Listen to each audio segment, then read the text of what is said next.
ഒരു വർഷം 84,000 രൂപ, യെസ് 84,000 റുപ്പീസ് പെൻഷനായിട്ട് കേരളത്തിലെ എല്ലാ പ്രവാസികൾക്കും കിട്ടുമെന്നാൽ എനിക്ക് വിശ്വസിക്കാൻ കുറച്ച് ബുദ്ധിമുട്ടുണ്ട്. അതും ഗൾഫിലോ അല്ലെങ്കിൽ വിദേശത്തോ ജോലി ചെയ്യുന്ന പ്രവാസികൾ മാത്രമല്ല, കേരളത്തിന് പുറത്ത് ബാംഗ്ലൂരോ ചെന്നൈയിലോ ഇന്ത്യയിലെ ഏതെങ്കിലും സ്റ്റേറ്റിൽ ജോലി ചെയ്യുന്ന ആൾക്കാർക്ക് പോലും ഈ ഒരു ആനുകൂല്യം കിട്ടും. കേരള പ്രവാസി പെൻഷൻ എന്ന് പറയുന്ന ഒരു സ്കീമിനെ കുറിച്ച് പല ആളുകളും കേട്ടിട്ടുണ്ടാവും. ഒരുപാട് ആൾക്കാർ ഇതിനെക്കുറിച്ച് ആദ്യമായിട്ട് കേൾക്കുന്നവരുണ്ടാവും. എന്നാൽ ഈ കേട്ടവരിൽ തന്നെ ഭൂരിഭാഗം ആൾക്കാർക്കും ഇതിനെക്കുറിച്ചൊരു ക്ലിയർ ആയിട്ടുള്ള ഐഡിയ ഇല്ല എന്നുള്ള വാസ്തവം. ഇതാണ് കേരള പ്രവാസി പെൻഷന്. ആരൊക്കെയാണ് ഇതിന് അർഹത ഉള്ളത്?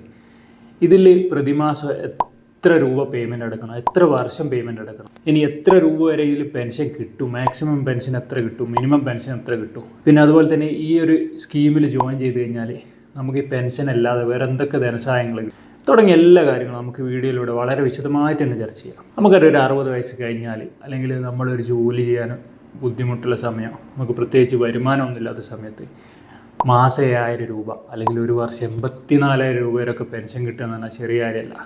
നമുക്ക് ആ സമയത്ത് ആരെയും ഡിപ്പെൻഡ് ചെയ്യാതെ നമുക്കൊരു അഭിമാനത്തോടെ ജീവിക്കാനുള്ള ഒരു വകുപ്പാണിത്. അപ്പോൾ ഇതൊരു ഗവൺമെൻറ്റിൻ്റെ ഒരു സ്കീമാണ്. എല്ലാവരും ഇത് ഉപയോഗപ്പെടുത്തുക. മാക്സിമം ഈ ഇൻഫോർമേറ്റീവ് ആയിട്ടുള്ള വീഡിയോ ഇതിൻ്റെ ആവശ്യക്കാരിലേക്ക് എത്തിക്കുക. അപ്പോൾ എന്താണ് കേരള പ്രവാസി പെൻഷൻ സ്കീം? 2008 നിലവിൽ വന്ന് 2009 പ്രവർത്തനം ആരംഭിച്ച കേരള പ്രവാസി വെൽഫെയർ ബോർഡ് എന്ന് പറയുന്ന ഒരു കേരള ഗവൺമെൻറ് ഡിപ്പാർട്ട്മെൻറ്റാണ് ഈ ഒരു പെൻഷൻ പ്രൊവൈഡ് ചെയ്യുന്നത്. നമ്മളെ ക്ഷേമ പെൻഷൻ അല്ലെങ്കിൽ വാർദ്ധക്യ പെൻഷനൊക്കെ കമ്പയർ ചെയ്യുമ്പോൾ ഈ ഒരു പ്രവാസി പെൻഷന് 1-2 പ്രത്യേകത ഉണ്ട്. ഒന്നാമത്തെ കാര്യം, ഇതിൽ നമ്മളൊരു നിശ്ചിത തുക മാസം പേയ്മെൻ്റ് ആയിട്ട് 5 വർഷം തുടർച്ചയായിട്ട് അടച്ചാലാണ് ഈ ഒരു പെൻഷൻ എലിജിബിൾ ആയിട്ടുള്ളത്. പിന്നെ രണ്ടാമത്തെ പ്രത്യേകത എന്ന് പറഞ്ഞാൽ, നമ്മളിപ്പോൾ നാട്ടിലിപ്പോൾ വാർദ്ധക്യ പെൻഷനൊക്കെ വാങ്ങിക്കണമെങ്കിൽ അല്ലെങ്കിൽ അത് കിട്ടണമെങ്കിൽ നമുക്ക് പല സാമ്പത്തിക മാനദണ്ഡങ്ങളും മീറ്റ് ചെയ്യണം. അതായത് ഒന്ന്, നമ്മളെ വീട് ഇത്ര സ്ക്വയർ ഫീറ്റ് കൂടാൻ പാടില്ല, ആ വീട്ടിൽ കാർ ഉണ്ടാകാൻ പാടില്ല, ആ വീട്ടിൽ AC ഉണ്ടാകാൻ പാടില്ല. ഇതൊക്കെ ഉള്ള ആൾക്കാർക്കൊന്നും ഈ പെൻഷൻ എലിജിബിൾ അല്ല. പക്ഷേ ഈ പ്രവാസി പെൻഷന് അങ്ങനെയുള്ള പ്രത്യേകിച്ചുള്ള സാമ്പത്തിക മാനദണ്ഡങ്ങളൊന്നുമില്ല. അപ്പോൾ ഈ ഒരു പെൻഷൻ അല്ലെങ്കിൽ പ്രവാസി പെൻഷന് ആരൊക്കെയാണ് എലിജിബിൾ ആയിട്ടുള്ളത്? ഇതിൽ 3 കാറ്റഗറി ആളുകളാണ് ഈ ഒരു പെൻഷൻ എലിജിബിൾ ആയിട്ടുള്ളത്. ഇതിൽ ഒന്നാമത്തെ കാറ്റഗറി എന്ന് പറഞ്ഞാൽ ഗൾഫിൽ അല്ലെങ്കിൽ വിദേശത്ത് ജോലി ചെയ്യുന്ന ആൾക്കാർ. ഇവരെ നമ്മൾ 1A കാറ്റഗറി എന്ന് പറയാം. ഇനി രണ്ടാമത്തെ കാറ്റഗറി എന്ന് പറഞ്ഞാൽ ഗൾഫിൽ അല്ലെങ്കിൽ വിദേശത്ത് മിനിമം 2 വർഷമെങ്കിലും തുടർച്ചയായിട്ട് ജോലി ചെയ്ത് നാട്ടിൽ തിരിച്ച് സെറ്റിൽ ചെയ്ത ആൾക്കാരാണ് രണ്ടാമത്തെ കാറ്റഗറി. ഇവരെ നമ്മൾ 1B കാറ്റഗറി എന്ന് പറയാം. ഇനി ഇതിൽ മൂന്നാമത്തെ കാറ്റഗറി എന്ന് പറഞ്ഞാൽ കേരളത്തിന് പുറത്ത് ബാംഗ്ലൂരോ ചെന്നൈയിലോ ഇന്ത്യയിലെ ഏതെങ്കിലും സ്റ്റേറ്റിൽ ജോലി ചെയ്യുന്ന ആൾക്കാരാണ് മൂന്നാമത്തെ കാറ്റഗറി. ഇവരെ നമ്മൾ 2A കാറ്റഗറി എന്ന് പറയാം. ഈ 3 കാറ്റഗറിയിലുള്ള ആളുകളാണ് ഈ ഒരു പെൻഷൻ അല്ലെങ്കിൽ ഒരു സ്കീമിൽ ജോയിൻ ചെയ്യാൻ എലിജിബിൾ ആയിട്ടുള്ളത്. ഇനി ഇതിൻ്റെ പ്രായപരിധി എത്രയാണ്?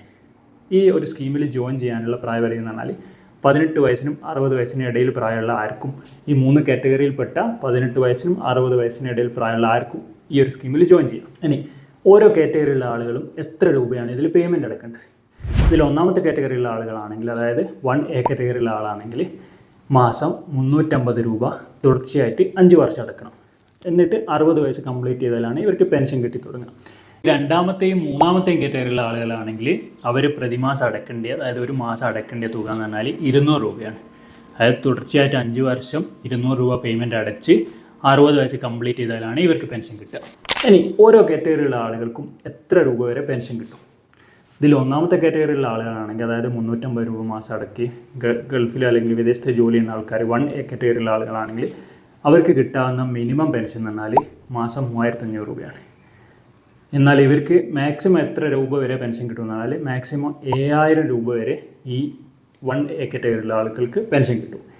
ഇനി രണ്ടാമത്തെയും മൂന്നാമത്തെയും കാറ്റഗറിയിലുള്ള ആളുകളാണെങ്കിൽ ഇവർക്ക് കിട്ടാവുന്ന മിനിമം പെൻഷൻ എന്ന് പറഞ്ഞാൽ 3,000 രൂപയാണ്. ഇനി ഇവർക്ക് കിട്ടാവുന്ന മാക്സിമം പെൻഷൻ എന്ന് പറഞ്ഞാൽ മാസം 6,000 രൂപയാണ്. ഇനി എല്ലാവർക്കും ഒരു ഡൗട്ട് ഉണ്ടാവും, മിനിമം പെൻഷൻ എന്ന് പറയുമ്പോൾ നമുക്ക് എന്തായാലും മിനിമം പെൻഷൻ കിട്ടുമല്ലോ, മാക്സിമം പെൻഷൻ കിട്ടാൻ എന്താണ് ചെയ്യേണ്ടത്, അല്ലെങ്കിൽ അതിനുള്ള യോഗ്യത എന്താണ്? എല്ലാവരും മാക്സിമം പെൻഷൻ കിട്ടാനാണെന്നുള്ളത് എല്ലാവരും ശ്രമിക്കുക. അപ്പോൾ ഇതിൽ വളരെ സിമ്പിളാണ്. ഒരു 5 വർഷമാണ് നമ്മൾ തുടർച്ചയായിട്ട് പേയ്മെൻറ്റ് അടക്കാൻ നിർബന്ധമായിട്ടുള്ളത്. ആ 5 വർഷം അടച്ചു കഴിഞ്ഞാൽ നമുക്ക് മിനിമം പെൻഷൻ കിട്ടും. പിന്നെ നമ്മൾ എത്ര നേരത്തെ ഇതിൽ ജോയിൻ ചെയ്യുന്നത്, അതായത് ഓരോ വർഷം അഡീഷണൽ 6 വർഷം അടച്ചു കഴിഞ്ഞാൽ ഓരോ വർഷത്തിനും ഈ നമ്മളെ പെൻഷൻ്റെ ബേസ് തുകയായ 3,000 അല്ലെങ്കിൽ 3,500ൻ്റെ 3% നമുക്ക് അധിക പെൻഷൻ കിട്ടും. അതായത് ഒരാൾ 6 വർഷം പെൻഷൻ അല്ല ഇതിൽ പേയ്മെൻറ്റ് അടച്ചു കഴിഞ്ഞാൽ അവർക്ക് 1 വർഷം അഡീഷണലാണ്.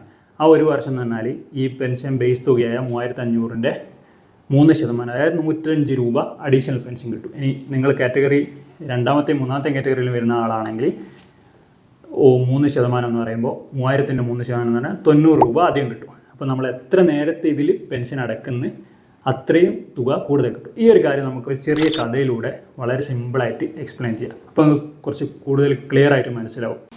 രാമൻ, ജോസഫ്, അബ്ദുള്ള ഇവർ 3 പേരും ഒരേ പ്രായമുള്ള 3 കൂട്ടുകാരാണ്. ഇവർ 20ാമത്തെ വയസ്സിൽ ഇവരെ വേറൊരു കൂട്ടുകാരെ ഇവർക്ക് ദുബായിലേക്ക് ഒരു വിസ അയച്ചു കൊടുക്കുകയാണ്. അങ്ങനെ ഇവർ 20ാമത്തെ വയസ്സിൽ ഇവർ ദുബായിൽ ഒരേ കമ്പനിയിൽ 3 പേരും ഒരു ജോലിക്ക് കയറുന്നു. ഇതിൽ രാമൻ എന്ന് പറയുന്ന വ്യക്തി കുറച്ച് സ്മാർട്ടാണ്, എല്ലാ കാര്യത്തിനെക്കുറിച്ച് ഒരു ബോധമുള്ളതാണ്.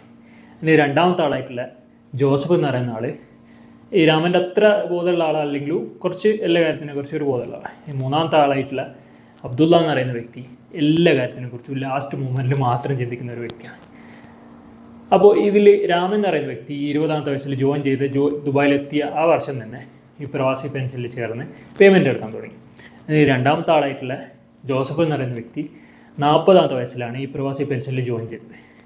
ഇനി മൂന്നാമത്തെ ആളായിട്ടുള്ള അബ്ദുള്ള നമ്മൾ നേരത്തെ പറഞ്ഞ പോലെ എല്ലാത്തിനും ഒരു ലാസ്റ്റ് മൂമെൻറ്റിൽ ചിന്തിക്കുന്ന ആളാണല്ലോ. അപ്പോൾ മൂപ്പര് ഇതിൽ 55ാമത്തെ വയസ്സിലാണ് ഇതിൽ ജോയിൻ ചെയ്തത്. ഇതിൽ ഓരോരുത്തർക്കും നമുക്ക് എത്ര പേയ്മെൻറ്റ് പെൻഷനായിട്ട് കിട്ടുമെന്ന് നോക്കാം. ഇതിൽ ആദ്യത്തെ വ്യക്തിയായിട്ടുള്ള രാമൻ എന്ന് പറയുന്ന വ്യക്തി 40 വർഷമാണ് ഇതിൽ പേയ്മെൻറ്റ് അടക്കുന്നത്. അതായത് 20ാമത്തെ വർഷത്തിൽ തുടങ്ങി 60ാമത്തെ വയസ്സ് വരെ അടക്കുന്നത്. അപ്പോൾ ടോട്ടൽ 40 വർഷമാണ് അടക്കുന്നത്. ഇദ്ദേഹം ശരിക്കും അടക്കേണ്ടത് ഇയാൾക്ക് മിനിമം പെൻഷൻ കിട്ടാൻ 5 വർഷമാണ് അടക്കേണ്ടത്. പക്ഷേ ഇയാൾ 35 വർഷം അഡീഷണൽ ആയിട്ട് പേയ്മെൻറ്റ് അടക്കുന്നത്. അപ്പോൾ ഓരോ വർഷത്തിനും 3% നമ്മൾ ഈ ബേസ് പെൻഷൻ്റെ 3500 രൂപയുടെ 3% ഓരോ വർഷം അധികം അടച്ചു കഴിഞ്ഞാൽ നമുക്ക് കിട്ടും. അപ്പോൾ ഇയാൾ ടോട്ടൽ എത്രയാണ് 35 വർഷമാണ് അധികം അടക്കുന്നത്. അപ്പോൾ 35 × 3 105%, അതായത് 3675 രൂപയാണ് രാമൻ അഡീഷണൽ ആയിട്ട് പെൻഷൻ കിട്ടുക. അതായത് 3500 ബേസ് പെൻഷൻ പ്ലസ് 3675 ടോട്ടലി രാമന് കിട്ടേണ്ട എമൗണ്ട് എന്ന് വെച്ചാൽ 7175 രൂപയാണ് പെൻഷൻ കിട്ടുക. പക്ഷെ ഇവിടെ ഒരു നിബന്ധന ഉണ്ട്, മാക്സിമം നമുക്ക് കിട്ടാവുന്ന പെൻഷൻ എന്ന് പറഞ്ഞാൽ ഡബിൾ പെൻഷനാണ്. ഇനി രണ്ടാമത്തെ ആളായിട്ടുള്ള ജോസഫ് 40ാമത്തെ വയസ്സിലാണല്ലോ അടച്ചു തുടങ്ങിയത്. അപ്പോൾ അദ്ദേഹം ടോട്ടൽ അടക്കുന്നത് 20 വർഷമാണ്. അപ്പോൾ 20 വർഷം എന്ന് പറയുമ്പോൾ നമ്മൾ മിനിമം അടക്കേണ്ട 5 വർഷം, അതിൽ കൂടാതെ 15 വർഷമാണ് അയാൾ എക്സ്ട്രാ അടച്ചത്. അപ്പോൾ ഓരോ വർഷത്തിനും 3% എന്ന് പറയുമ്പോൾ 15 വർഷത്തിന് 3% എന്ന് പറയുമ്പോൾ 15 × 3 45% ഇയാൾക്ക് ബേസ് പെൻഷൻ്റെ എക്സ്ട്രാ കിട്ടും. അപ്പോൾ 3500ൻ്റെ 45% എന്ന് പറഞ്ഞാൽ 1575 രൂപ ഇയാൾക്ക് ഈ 3500 രൂപ കൂടാതെ പ്ലസ് 3500 പ്ലസ് 1575 രൂപ ടോട്ടലി 5075 രൂപയാണ് ഇയാൾക്ക് പെൻഷൻ കിട്ടുക ജോസഫിന്. ഇനി നമ്മളെ മൂന്നാമത്തെ ആളായിട്ടുള്ള അബ്ദുള്ള, മൂപ്പര് ലാസ്റ്റ് ഘട്ടത്തിലാണല്ലോ അടച്ചത്. അപ്പോൾ മൂപ്പർക്ക് ആ 5 വർഷം അടച്ച ഇതിന് ആ ബേസ് പെൻഷനായിട്ടുള്ള മിനിമം പെൻഷനായിട്ടുള്ള 3500 രൂപ മാത്രമേ കിട്ടും. അപ്പോൾ നിങ്ങൾക്ക് തീരുമാനിക്കാം നിങ്ങൾ ഇതിൽ രാമനാവണോ അതല്ലെങ്കിൽ ജോസഫ് ആവണോ, ഇനി അതല്ല നിങ്ങൾക്ക് അബ്ദുള്ളയാണോ എന്നുള്ള കാര്യം. അപ്പോൾ ഞാൻ ഈ ഒരു സ്ക്രീനിൽ കാണിക്കാം ഓരോ പ്രായത്തിലും നമ്മൾ പെൻഷന് ഓരോ കാറ്റഗറിയിലുള്ള ആളുകൾക്കും എത്ര രൂപയാണ് പേയ്മെൻ്റ് ആയിട്ട് കിട്ടുക എന്നുള്ളത്, അല്ലെങ്കിൽ എത്ര പേയ്മെൻറ്റ് നമ്മൾ ടോട്ടൽ അടക്കുന്നുണ്ട്, എത്ര പേയ്മെൻറ്റ് നമുക്ക് ഇതിൽ പെൻഷനായിട്ട് കിട്ടും എന്നുള്ള കാര്യം നമുക്ക് ഈ സ്ക്രീനിൽ നോക്കാം.